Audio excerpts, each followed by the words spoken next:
It's been a frosty one. We've seen some good frosts over the last few days. Even last night was a -5, -6, depending on where you were in the county. I heard from Emma on our last video, who was telling us that up in, just outside Inverness, she said she lived, -11.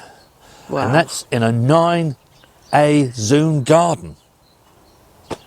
Just goes to show you, you do need to get to know your climate.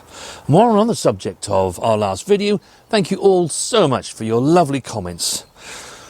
I think we all learnt much from that video by you all sharing your thoughts. But I know that Pete and one or two others were asking about these hoops and what the length is, and I did promise that I would measure them as soon as I had a chance to get out into the garden.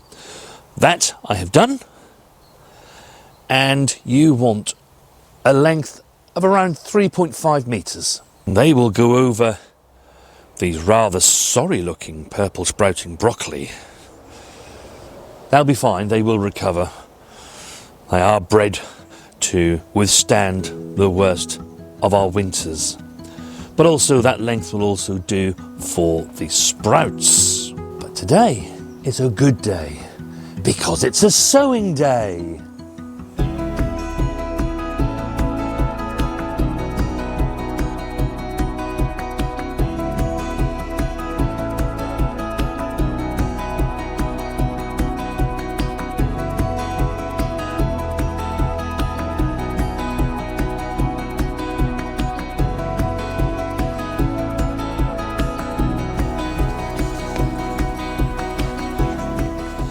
Hello and welcome back to the No Dig Norfolk Gardener. Now, I've just been down to the house to pick up some compost that we're going to be using for sowing, and I do like to keep it down in the house at this time of the year because it's just that bit warmer than leaving it out here. It won't be all cold and wet and not very nice for the seeds to sit in. Also, when I put the module trays onto our heat mats, it's not going to take forever to warm this compost up. It'll already be warm. Now, this time last year, we actually did some compost comparisons. And we did a different compost for over 4 months, didn't we? Yes, yeah. And this is what myself and Mrs. W found to grow the best seedlings for us. And that's the fertile fibre. Now, this is a coir based compost. You can see it's really nice and light. There are no twigs in it or anything like that that is going to hamper your seeds' germination. And I think that's probably what we found to be with the other three that we tried. They were good composts in their own right, but a lot of them did seem to be rather woody, didn't they? Yes. This is a 40 cell tray, and that's what our onions are going to be sown into. Now, I don't ever worry about washing these. I know some people say you should. In all the years I've been gardening, I've never washed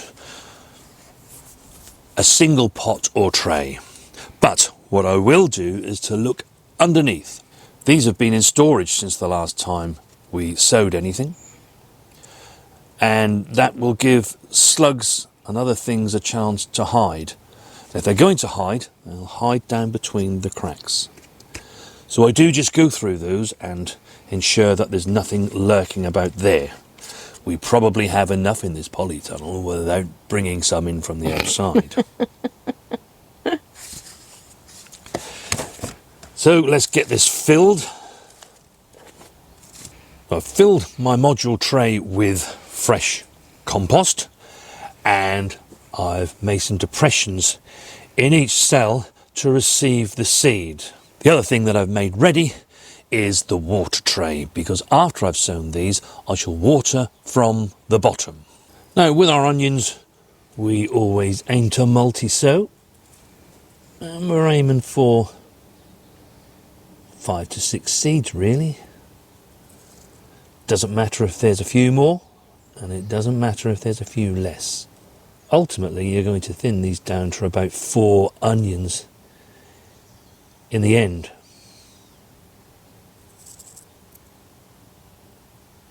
That's those sown. Now you can just cover those with some more compost, that's fine, but myself and Mrs. W do prefer to use vermiculite, and I do that because you don't get so much capping on the compost when you're using vermiculite. It's also lighter than compost, so easier for the seedlings to push through. And if you continually water things, it doesn't take long before the compost crusts and it goes right hard. And then that's when it becomes difficult for your seedlings to push their way through. Even more so in the case of these, because remember, these are going to go down to our house and they're going onto heat mats. And that will dry the compost out. So myself and Mrs. W will be regularly just using a spray and misting them, because you want the compost to be moist, but it never ever wants to be wet. Because when you do that, you're in danger of the seed rotting before it's even had a chance to germinate. Most importantly, we need to stick a label in there so that we know which variety is in which module cell tray. Now with onions, you don't need to use heat mats. If you just take them down to your house, put them on a south-facing windowsill or above a radiator, that will be more than enough heat to allow them to germinate. Might take a bit longer than if they're on a heat mat, but they will germinate. Onions don't really need a hugely high temperature to germinate. And the last thing I'm going to do is to pop them into this tray that I've put water in. Now I much prefer to do this than to water them from above with a watering can, even with a fine rose fitted to it, because what I find is it disperses everything. You can knock seeds, and then you're thinking to yourself, I haven't got a very good seed this year, it's not germinated. Believe you me, you'd be amazed how many seeds are lost when they're washed away from where you've just sown them. It'll take about 20 minutes, half an hour, just for that compost to become nice and moist. And you'll soon know when it is, because this vermiculite on the top here, which is of a very light colour at the moment, will go dark. Same with the compost, it will go darker colour once there's enough water that's in it, and essentially using the compost as a wicking system.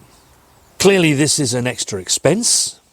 Having said that, myself and Mrs. W bought a bag this size last year. What is it? It's 10 litres when filled. And that lasted us all season, didn't it? It did, We yeah. didn't buy any more. That will suffice for every single sowing that we made during 2024. So it's not a huge investment. Now, I need to go on to sow the rest of our onions. I have another 2 trays to sow, and they will be of the variety Globo. Remember Globo? I used that last year to try and grow some quite large, but just as important was the uniformity of them to enter into our local show. They actually were really uniform, and if you're a regular follower of our channel, you'll have seen last year that we actually did win Best in Show. Yeah, So you did. Well done. yep, that was a great moment. The ones that we had left, we took down to our house and used them. They taste really lovely. They're a lovely tasting onion, and they store really well. We've still got Globo onions down in the house now that we're using. Really a great onion. We also used them as an overwintering onion, and you can see here they're doing really very well. They're the right size and just as I would expect them to be as we've just turned into the new year. As February comes around, these will really start to pick up, and we should be enjoying lovely, crisp, fresh onions by the time we get to May.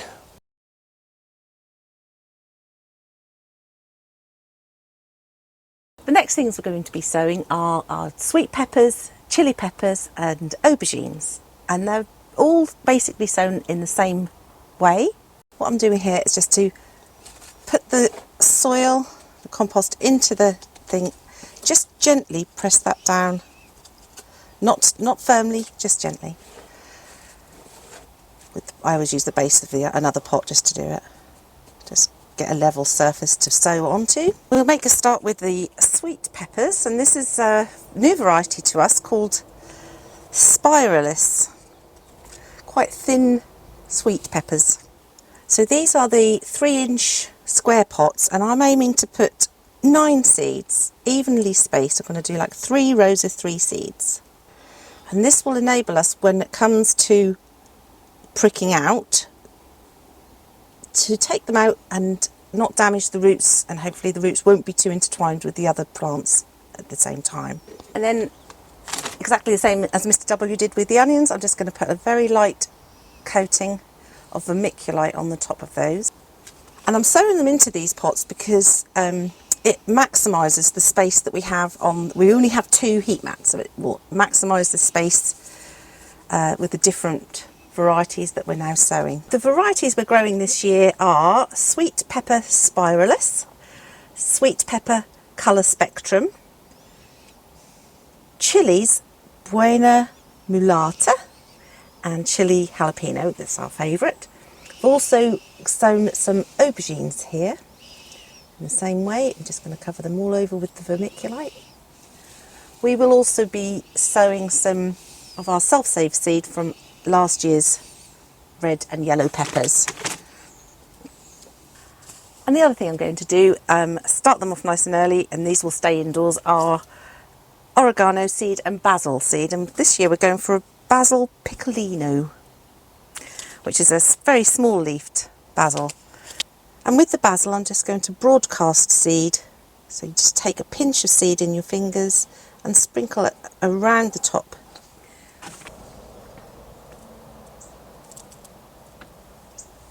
So as we did with the compost, keeping it warm in the house, we also brought the water from the house, some nice warmer water, slightly warmer water, so that the seedlings don't have that shock from the cold water from outside. It is a good thing to use fresh water for seedlings. They like the fresh water rather than water from the water butt if you can.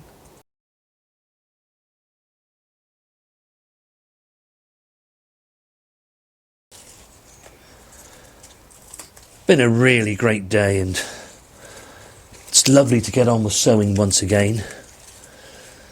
Just picking a bit of our lettuce to have with our meal this evening. And all I really do is remove some of the older leaves, and they will regrow some more leaves. I do like this sort of iceberg type lettuce. Yeah, is that the Arctic King? It is, yes, the Arctic King. Yeah, I prefer that one to the winter density. But You can see it starting to make a ball. yes.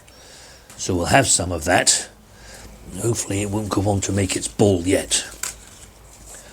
I do like to get as many harvests from the lettuce as possible, especially at this time of year when it is so precious. You can enjoy the leaves from it, and then towards the end you can then let it make its heart and enjoy a whole lettuce. Lovely and fresh, Mrs. W. Yes. Can't get it any fresher. No, you can probably see actually that our garlic is through. The majority of it is. Some is a bit more advanced than others. You do find that with garlic, it doesn't always come through at the same time. I can remember years when we've planted the garlic, particularly outside, in October, and we haven't seen it until January. And we're sort of, ooh, are we going to get it? But it generally finds its way through.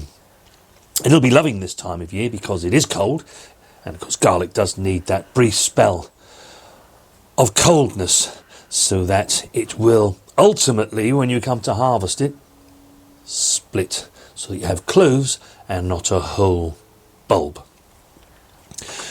Do let us know if you have been sowing and what you've been sowing.